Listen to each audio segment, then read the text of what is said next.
Hello everyone, and welcome to my Bold and Beautiful for You channel. I hope everyone is having a wonderful day. Before we begin, please hit the subscribe button and give this video a thumbs up. The opulent, sun-drenched living room of the Forrester mansion, usually a sanctuary of whispered confidences and reclaimed passion for Brooke and Ridge, now felt like a gilded cage, the very air thick with the unspeakable weight of a truth that had just shattered their fragile, hard-won peace. The words, delivered in a trembling, heartbreakingly stoic monotone by a mutual acquaintance just an hour earlier, were still echoing in Brooke's mind, a deafening roar that drowned out every logical thought, every promise she had made to her husband, every carefully reconstructed foundation of their latest forever. Nick is dying. It's inoperable. The doctors are giving him months, maybe less. In the devastating wake of that revelation, Ridge's presence, his strong arms attempting to pull her into a comforting embrace, felt not like a solace but a betrayal, a demand for a loyalty her soul could no longer afford to give. "No, Ridge," she whispered, the sound tearing from a place of profound, maternal anguish deep within her, her body rigid and unyielding as she pushed back against his chest, a gesture so final it made him physically stagger. "Don't. Just don't." His face, that beloved, arrogant, eternally confident face, crumpled in confusion and a dawning familiar fury. "Logan, what is this? What are you doing? We both know Marone is a lot of things, but this has to be some kind of manipulative ploy, some sick trick to get your attention." But Brooke was already shaking her head, her vision blurred by a flood of tears that were for another man, her voice gaining a steely, terrifying resolve as she looked at him, truly looked at him, and saw not her destiny, but an obstacle to a higher, more urgent calling. "It's not a trick, Ridge. It's the truth. I've already spoken to his doctor. I've seen the scans. There's no denying it. He's sick, he's terrified, and he's alone." Ridge's hands flew up in exasperation, his voice rising to a boom that once would have cowed her but now just sounded hollow, selfish. "So what? What does that have to do with us? With our marriage?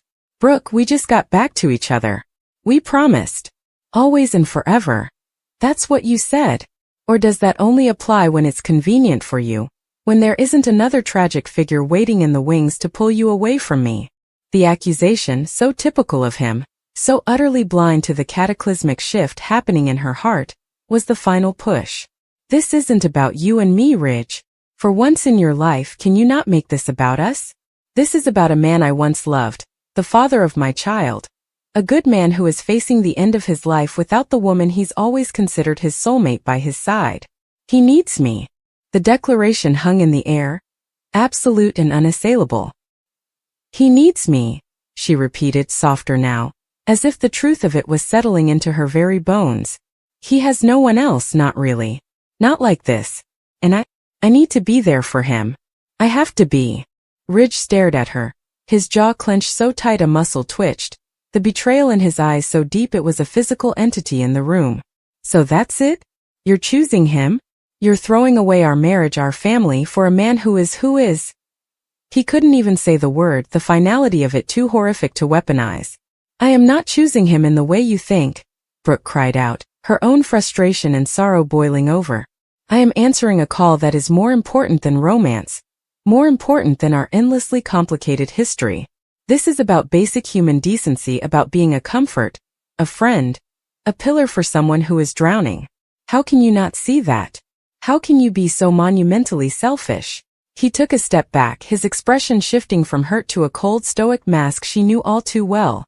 The Ridge Forrester who was building his emotional fortress, brick by bitter brick. "Selfish? You're calling me selfish? You're the one tearing our world apart because you can't resist playing the angel of mercy, the saintly Brooke Logan, rushing to the side of any man who looks at you with pathetic, needy eyes. You have a pattern, and it's destroying us over and over again." The old wound, the eternal accusation of her destiny as a slut, from a decades-old magazine headline, flared between them, but this time it had no power over her. The stakes were too high. "Call it what you want, Ridge. Judge me, hate me, I don't care anymore. My mind is made up. I'm going to him. Today. Now."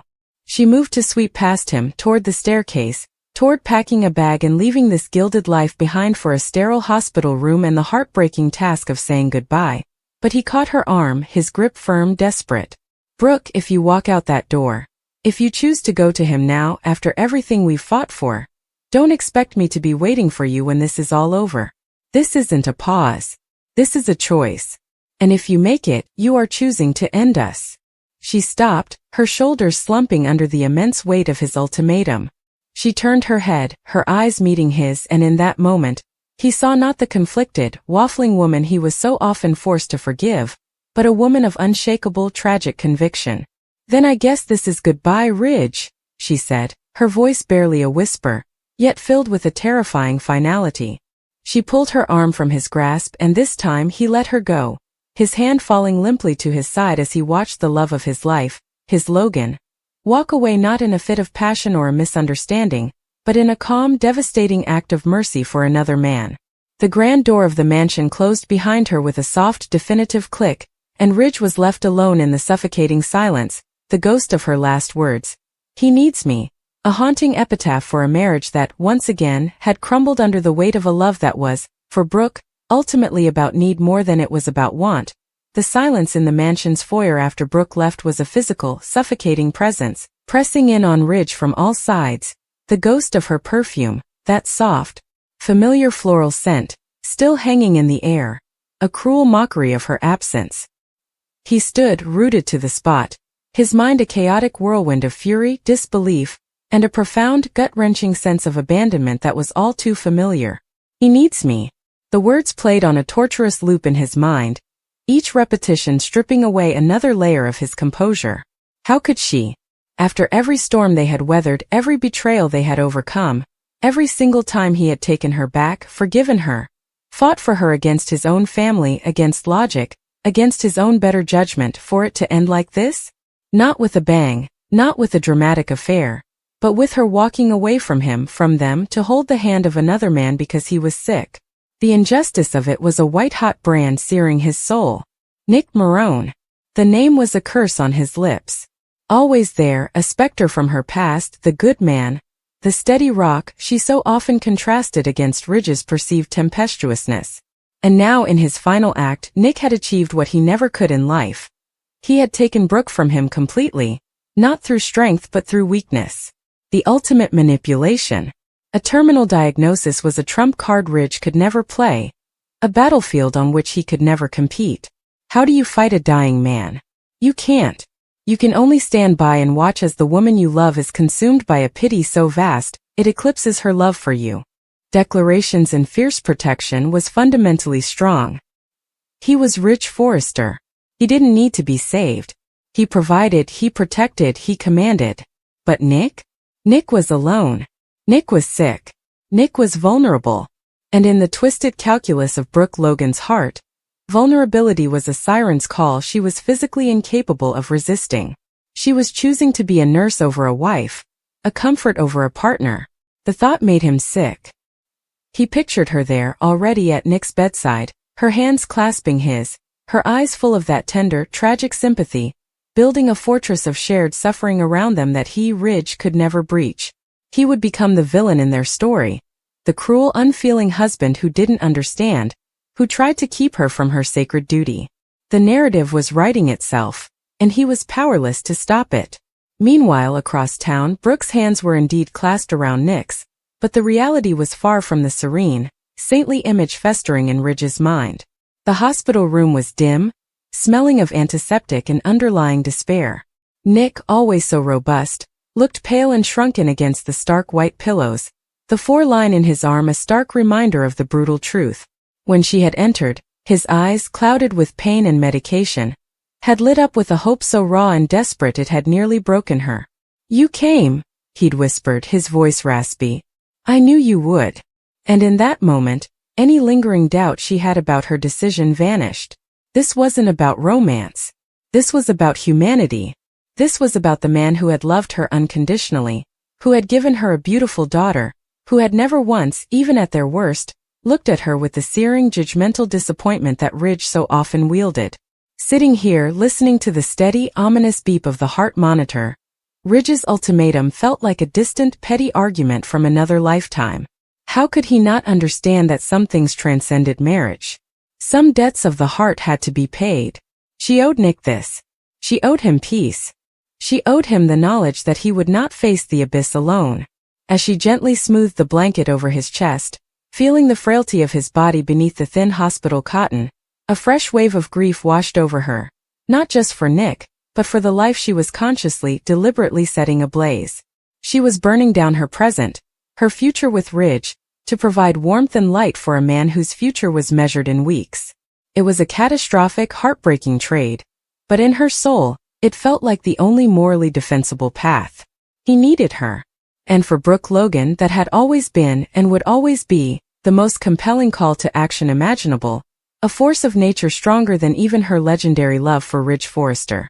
The path was set, and the aftershocks would ripple through their lives, tearing families and alliances apart, leaving everyone to pick up the pieces of a tragedy that was still, terrifyingly, unfolding. The fallout was immediate and radioactive, spreading through the Forrester and Logan families with the speed of a California wildfire. Steffi, hearing the news from her father, whose voice was a gravelly, broken thing she barely recognized, felt a white-hot fury that eclipsed any sympathy she might have held for her mother's predicament. "She did what?" she hissed into her phone, pacing the sleek, modern floor of her cliffside home. "To be with Nick Marone? Dad, this is insanity. This is Brooke at her most pathological." She didn't see a selfless act of mercy. She saw a repeat of a sick, familiar pattern. Her mother's entire identity was built on being indispensable to a man in crisis, and she was now leveraging a terminal illness to play the role of ultimate martyr. "She's not just leaving you, Dad," Steffi continued, her voice sharp with conviction. "She's making a spectacle of it. She's making you the bad guy for expecting your wife to actually be your wife. Don't you see? She gets to be the saint, and you're left looking like the selfish monster." It's brilliant in a twisted Logan kind of way. Her loyalty was, as always, fiercely and unambiguously with her father. She promised him she would handle the company, shield him from the prying eyes and whispered gossip at Forrester Creations, and make it clear to everyone which side of this moral divide was the right one. Hope, on the other hand, was torn apart, a child caught in the crossfire of a war she never asked for. Hearing the news from a distraught and angry Steffi felt like the ground was giving way beneath her feet. Her mother, leaving Ridge for her biological father, who was dying. The information was too colossal, too devastating to process. One part of her was shattered for Ridge, the man she had come to love and respect as a stepfather, who was clearly in immense pain. Another part, a deeper, more primal part, was screaming in agony for her dad. Her dad, the man who had always been her rock, her soft place to fall, was facing death, and he was not alone. He had her mother. As conflicted as she was about Brooke's decision, a treacherous small part of her heart was profoundly grateful that her father would have the love of his life with him at the end. How could she condemn her mother for that? How could she choose a side between the man who raised her and the man who was her blood? Sitting in her serene, sunlit living room, the colors of the room seemed too bright, the world too normal, while her personal universe collapsed into shades of gray. Liam watched her, his expression pained and helpless. "Hope you don't have to have an opinion on this right now," he said softly, taking her hand. "This is between your mom and Ridge. Your only job is to be there for your dad." But she knew it wasn't that simple. In their world, neutrality was a sin. You were either for someone or against them, and her silence would be interpreted as a betrayal by someone she loved. Back at the Forrester mansion, Ridge had found a bottle of expensive scotch and was attempting to drown the echoing silence. The initial explosive rage had subsided into a cold, hard knot of certainty in his gut. Steffi was right. This wasn't a deviation from Brooke's pattern. It was the ultimate expression of it. He thought of all the times, the James Warba situation, her endless entanglement with Bill Spencer, even her brief, misguided alliance with Deacon.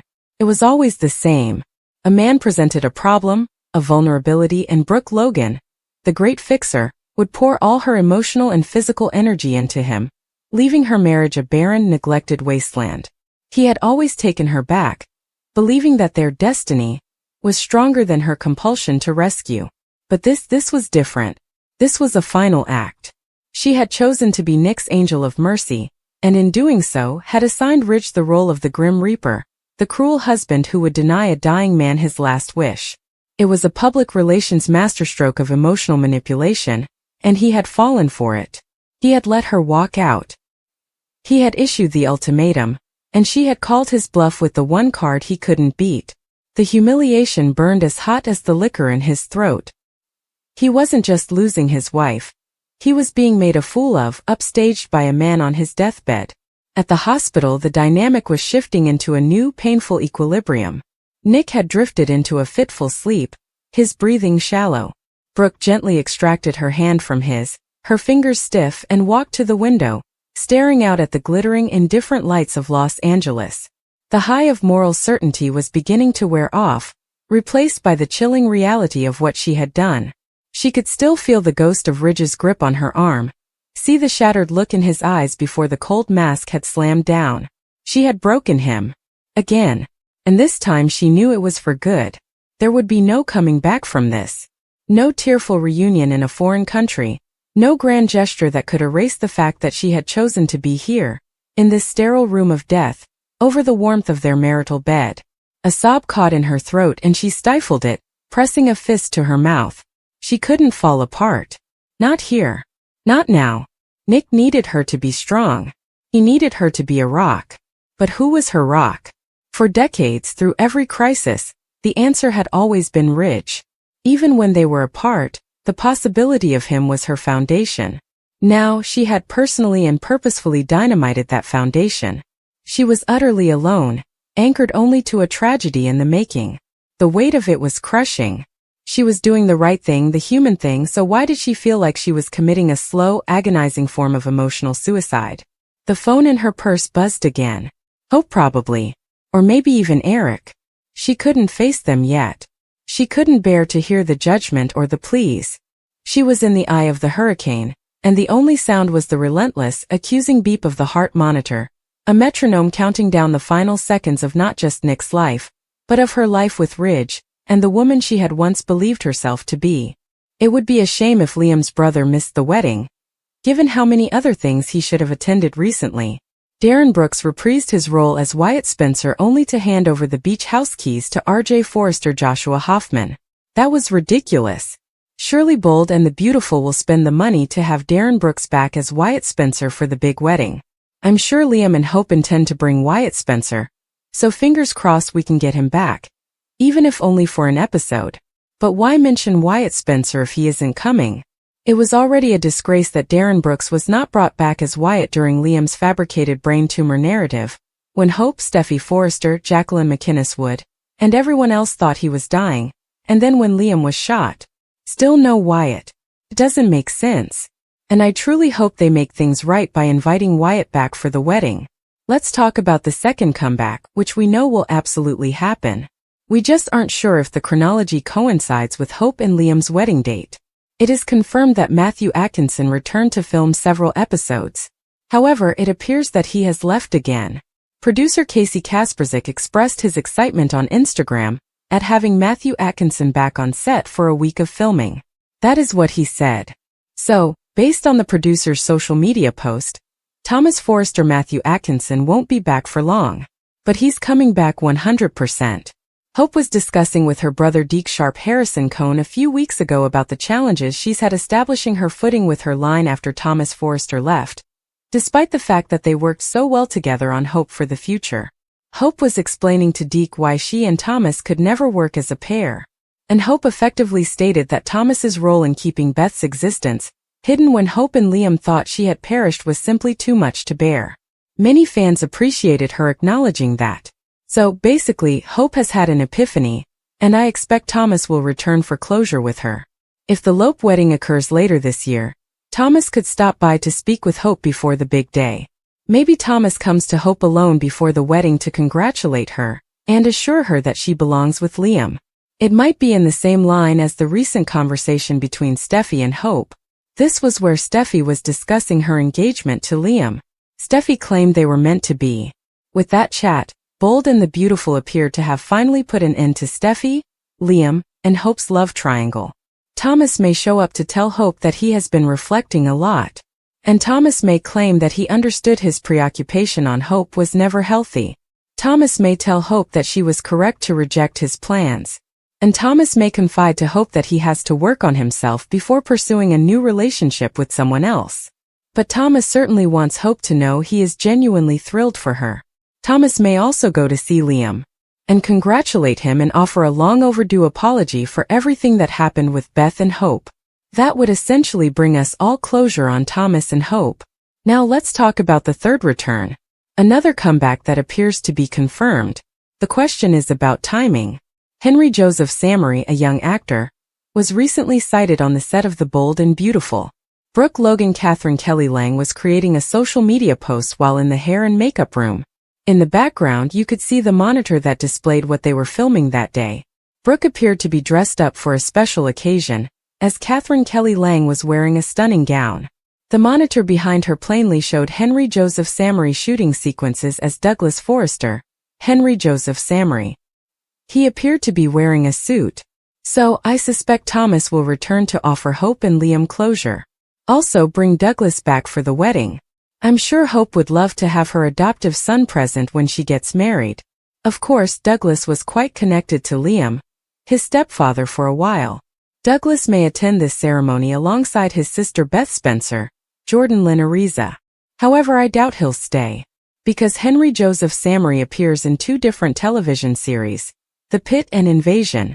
Little actor Henry Joseph Samory is preoccupied with other tasks. So Douglas may only be returning for the wedding before leaving again with Thomas.